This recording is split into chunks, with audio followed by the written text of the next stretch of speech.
Hey everybody, I've got a good one for you tonight. I'm going to show you the craziest AI thing I've ever built, and then I'm going to show you how you can set it up yourself. So let's jump right in. This deals with Model Context Protocol, which is something I've been talking a lot about lately. And what that is that's a standard that all the major AI firms have agreed to in terms of how you attach tools to AI models. And that's probably not going to mean that much until I show you what it looks like. But it's basically kind of like comparable to when hardware started adopting the USB standard, and instead of having to wrestle each time with device drivers and different types of plugs, everything's standardized and you could just kind of plug and play when you bought a new printer or a new hard drive, external hard drive. And so MCP is kind of like that. And so we're starting to see a lot of tools that hook to the different models. And what I've got now is I've got Claude hooked up by MCP to my Obsidian vault. And I've talked about Obsidian as this amazing free personal knowledge management software. And I'm going to show you how this all works. So what I've done is actually, with the help of Claude was the one who suggested some of the way this works, is let's just put in a different prompt. Let's put in, I've got one that I put in before. Give me a detailed listing of all the R packages that contain real-world data sets that make for good data analysis projects. And so what I wanted to do was, when I have a good prompt like this that results in a good output, I wanted to be able to log that prompt in Obsidian and be able to recall it for use later, and also to track what the response was. So let's hit this and we'll see how this works.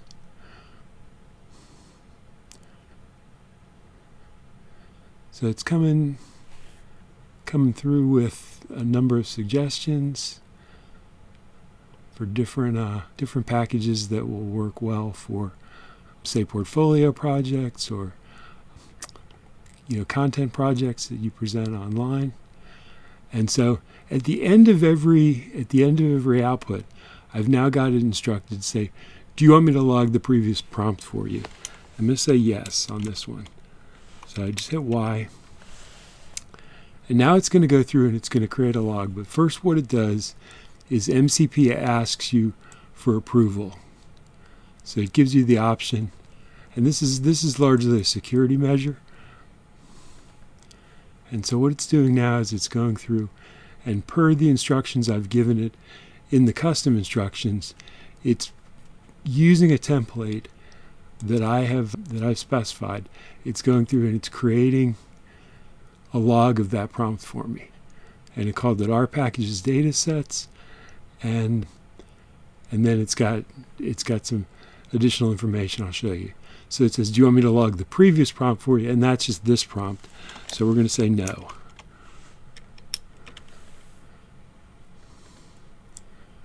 All right, and so now if we go to Obsidian, what we can see is in a folder called Prompt Journal, I now have one called R Packages Dataset. And that is the one that we just logged, where I said, give me a detailed listing of all the R packages. It logged the key parameters. Up here, it logged kind of the front matter of the date and time that I called that. It gave it a bunch of tags that I can use to search as keywords. It gave me the results, and then it's kind of summary observations and thoughts. And so that now happens every time that I tell it that I want to log a prompt. And so what I can do now is, in addition to logging prompts, what I can do is I can query prompts. I can say, okay, list all my saved prompts pertaining to MCP.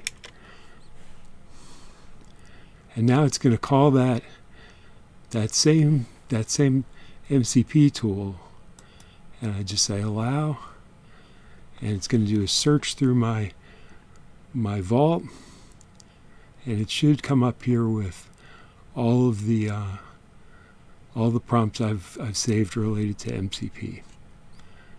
Let's see if it does that.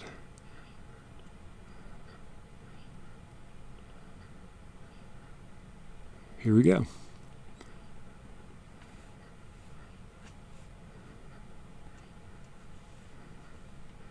And not only did it log all the prompts in there, it actually went through and it identified other files in my vault related to MCP. And so what I can say here is, like, let's say we want to run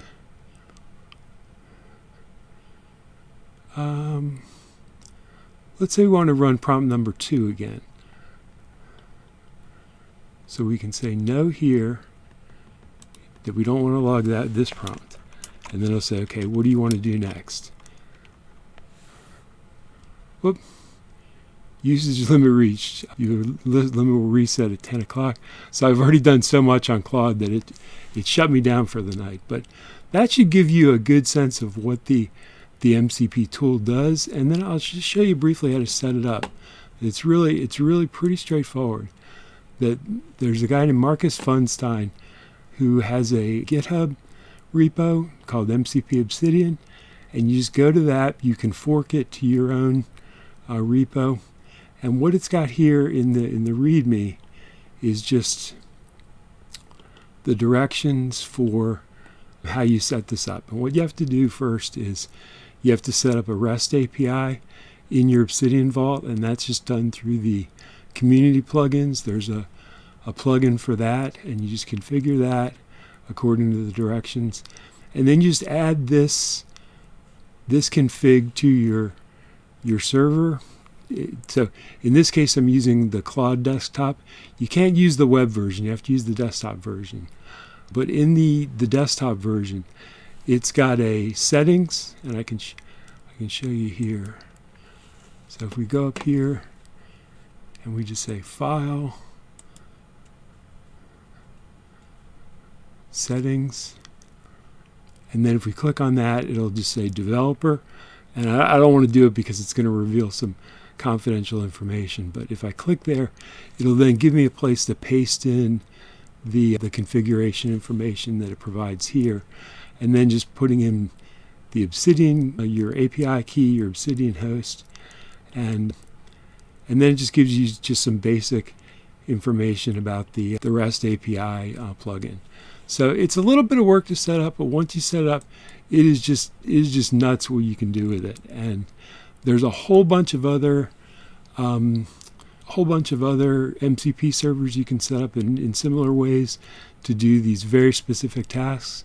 So I'll be talking a lot about that, but I wanted to show you this one as one of the first ones I've set up, and I think one of the most useful, because it's going to, over time, it's going to create this enormous archive, fully searchable archive by full text, by keyword, by date, and by topic that I can use to retrieve my prompts and also reuse them. So I hope you found that helpful and interesting, and as always, thanks for watching, and I'll see you in the next video.